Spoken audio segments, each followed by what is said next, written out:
इस समय पर देश में आप देख रहे हैं कि लोकतंत्र नाम की कोई चीज अब रह ही नहीं गई है। और यह दौर 2014 से प्रारंभ हुआ है, जब से हमारे देश में बीजेपी की सत्ता सरकार में आई है, शासन में आई है। वैसे अगर हमने बहुत नहीं देखा तो कम से कम प्रधानमंत्री इंदिरा गांधी के ज़माने तक का दौर अपनी आंखों से देखा है, और जानने पढ़ने समझने पर भी स्वतंत्रता से लेकर अब तक इस तरह की स्थिति कभी भी नहीं आई।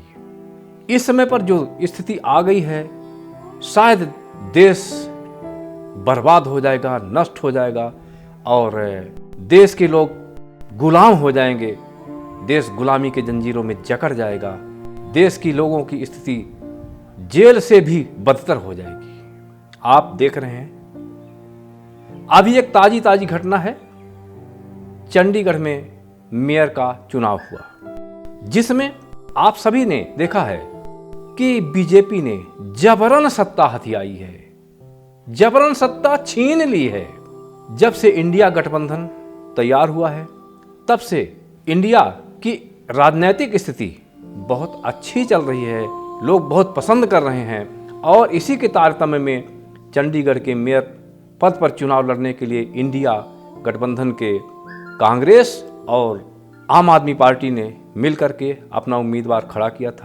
इन सभी के वोटों की संख्या 20 बनती थी, आप सब जानते हैं, और बीजेपी की वोटरों की संख्या 16 बनती थी। इसके बाद बीजेपी ने सत्ता हासिल करने के लिए मेयर पद में, मेयर का पद बहुत बड़ा पद नहीं है, उस पर सत्ता हासिल करने के लिए बहुत बड़े बड़े हथकंडे अपनाए।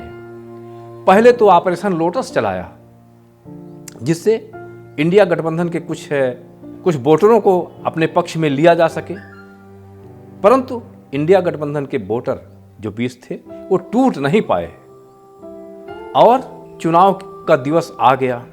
जिस दिन चुनाव होना था 25 या 26 जनवरी का दिन होगा, उस दिन इन्हें हार दिखाई पड़ी और जो पीठासीन नियुक्त किया गया था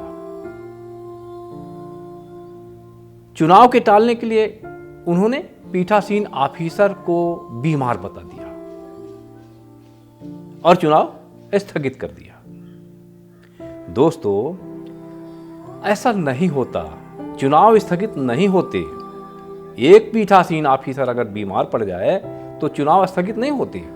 एक पीठासीन नहीं रहता, रिजर्व में पार्टियां रखी जाती हैं और रिजर्व में एक नहीं 10 पीठासीन रखे जाते हैं। अगर एक बीमार हुआ तो दूसरे की ड्यूटी लगा दी जाती है, दूसरा बीमार हुआ तो तीसरे की ड्यूटी लगा दी जाती है। ऐसे हंसी खेल, गुड्डे गुड्डियों का खेल चुनाव नहीं होता।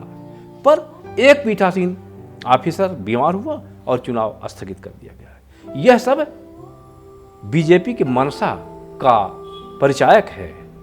ये कितनी कुटिलता से चुनाव को टालना चाहते हैं, चुनाव को जीतने का हथकंडा खोजना चाहते हैं। इसके बाद कोर्ट में याचिका दायर हो गई, हाई कोर्ट में, और कोर्ट ने कहा कि चुनाव बहुत जल्दी कराना जरूरी है और इसी के कारण 31 जनवरी को पुनः दोबारा से चुनाव का आयोजन किया गया, चंडीगढ़ के चुनाव का। उस समय तक इन्होंने अपनी अच्छी तैयारी कर ली थी और बीजेपी के एक बहुत बड़े ऑफिसर को, जिनके जेपी नड्डा और प्रधानमंत्री मोदी शाह के साथ फोटो हैं, उनको पीठासीन ऑफिसर बना करके भेजा। इनका कथन था कि हमें चुनाव जीतना है चाहे जैसे भी हो। वोट डाले गए, 36 वोट पड़े और पीठासीन ऑफिसर महोदय वोटों की गणना प्रारंभ कर देते हैं। जब वोटों की गणना प्रारंभ किया जाता है, उस समय पर चारों तरफ सीसीटीवी कैमरा लगे हुए थे। कैमरे के भीतर गणना प्रारंभ करते हैं। एक कहावत है कि चोर नहीं, चोर जैसे बात या चोर जैसे लक्षण। दोस्तों, वो पीठासीन ऑफिसर एक बार सामने देखते थे कि कोई देख तो नहीं रहा है, फिर बैलेट पेपरों को देखते थे और उनमें जब देखते थे कि इंडिया गठबंधन का ये वोट है तो उसमें दूसरे भी चिन्ह पर वो टिक लगा देते थे और साइन कर देते थे। वोटों को ऐसे रखे जाते थे। इस तरह से करते करते वे 8 वोटों को निरस्त कर दिया। उन्होंने 8 वोटों को निरस्त कर दिया, जबकि बीजेपी के एक भी वोटों को निरस्त नहीं किया। इस तरह से इंडिया गठबंधन के 20 वोट घटकर 12 वोट हो गए, बीजेपी के 16 वोट हो गए और फौरन पीठासीन ऑफिसर ने बीजेपी के उम्मीदवार को पकड़ करके अपने हाथों से और कुर्सी पर बैठा दिया। दोस्तों, जो पीठासीन ऑफिसर होता है वो निष्पक्ष होता है, एक शासकीय कर्मचारी होता है, उससे किसी पक्ष से कोई लेना देना नहीं होता कि वो अपने हाथों से बैठाए मेयर को अपनी ही कुर्सी में। दूसरी बात, जब कोई वोट निरस्त किया जाता है तो विपक्षी पार्टी और उम्मीदवार दोनों पार्टियों के, मतलब कितनी भी पार्टियां हो, उनके एजेंट जो होते हैं उनको सामने बैठाया जाता है वोट के समय। और अगर किसी बैलेट में कोई परेशानी दिखती है या वह कैंसिल करने के लायक है तो वोटरों को पीठासीन ऑफिसर दिखाता है। जब एजेंट सहमत हो जाते हैं कि हाँ ये कैंसिल करने लायक है, तभी उसे कैंसिल किया जाता है। इन्होंने ऐसा कुछ नहीं किया। ये कहा जाता है कि ये एजेंटों को सबको खदेड़ कर बाहर करवा दिया था इन्होंने, और अपने हाथों से वोटों की गणना की, अपनी मनमानी से वोटों को निरस्त कर दिया और अपने हाथों से पकड़ करके अपनी ही कुर्सी पर मेयर के बीजेपी उम्मीदवार को बैठा दिया। दोस्तों, ये कितना बड़ा दादागिरी, गुंडागर्दी है। क्या हो रहा है देश में? यही भर नहीं, देश में बहुत सारे हथकंडे चल रहे हैं।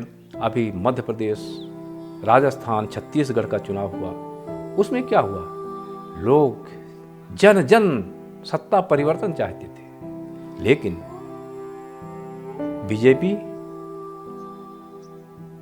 ईवीएम घोटाला करके और जीत गई। दोस्तों, कहा जाता है कि बीजेपी के लोग, जो कंपनियां ये ईवीएम बनाती हैं, BL आदि जो कंपनियां ईवीएम बनाती हैं, वहां भी इनके एजेंट अधिकारियों के रूप में पदस्थ हैं और उनके आज्ञा अनुसार, उनके आदेशानुसार ईवीएम को प्रोग्रामिंग किया जाता है, बनाया जाता है।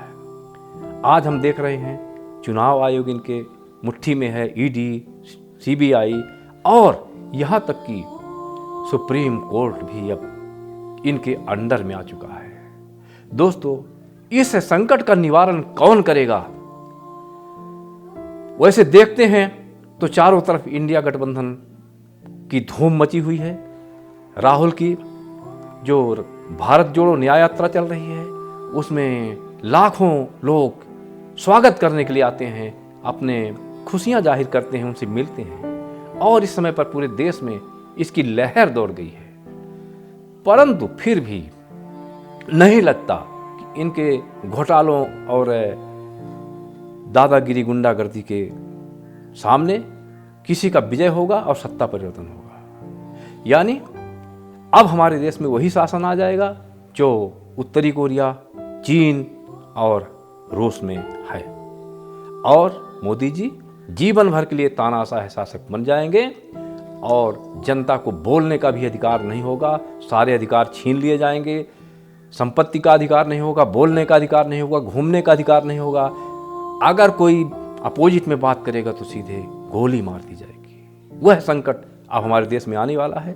इसलिए दोस्तों, सोचिए, समझिए और जितना हो सके सत्ता परिवर्तन के लिए प्रयास कीजिए। मेरा यही निवेदन है। क्या करूं? हाथ जोड़कर निवेदन करता हूं। धन्यवाद।